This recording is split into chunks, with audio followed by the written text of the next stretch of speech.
Rybičky. Rybáč Santiago.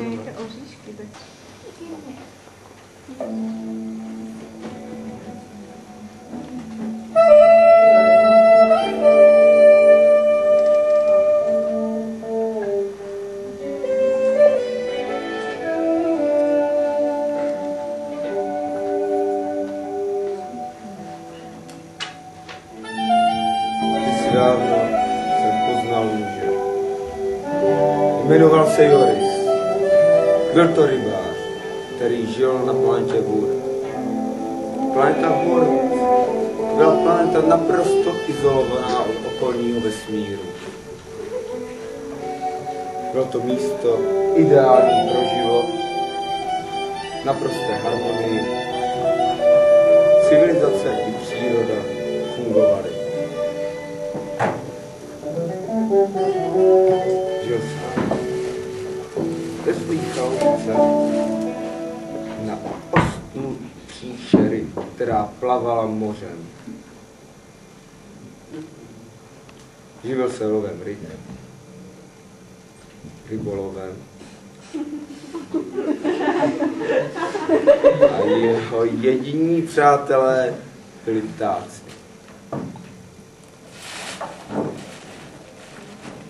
Každý den vyplouval na moře jen se svou bárkou, nahazoval háček, vlasec, splávek, lovil ryby.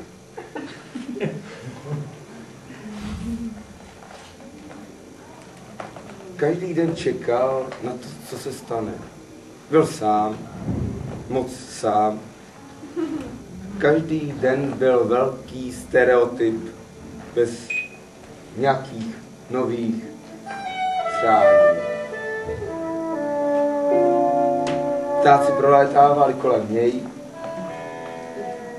a gigantické monstrum stále plulo. Až jednoho dne uzřel anděla. Mával křídly a díval se na něj. A Joris se náhle znehybnil. Anděl odlétl, zmizel. I přesto Jorisovi zůstalo v mysli toto setkání na velmi dlouho.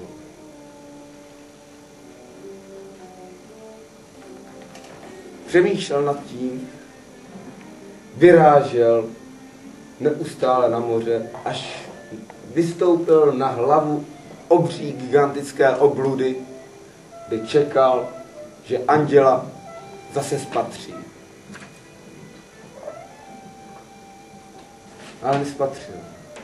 Místo toho se rozhodl, že vyrazí na moře a půjde se podívat, kde anděla může hledat.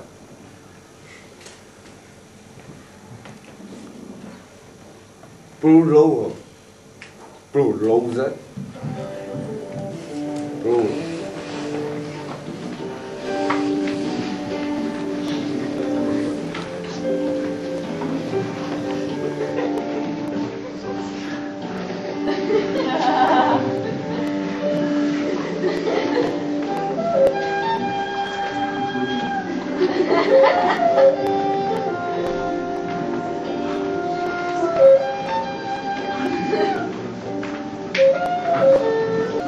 Vlastní samotě na Jorise jednoho dne zaútočili z kryje. Obrovští ptáci, monstrózní, s dlouhými pařáty a ostrými zobáky. Joris s nimi bojoval.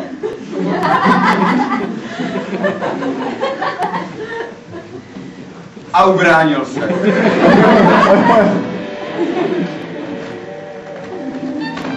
Odrazil jej útok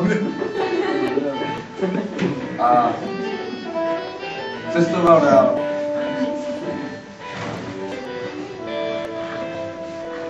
Ale to nebylo vše. Moře bouřilo, šlehaly blesky,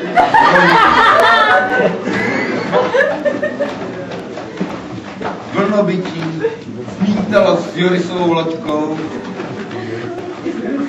ale Joris to zvládl.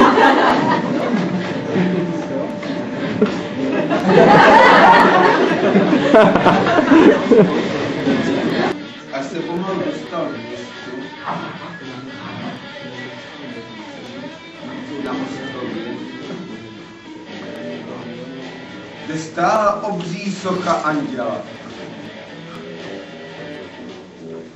Vydal se do tohoto města s domněním, že by tam mohl nalézt jediného anděla.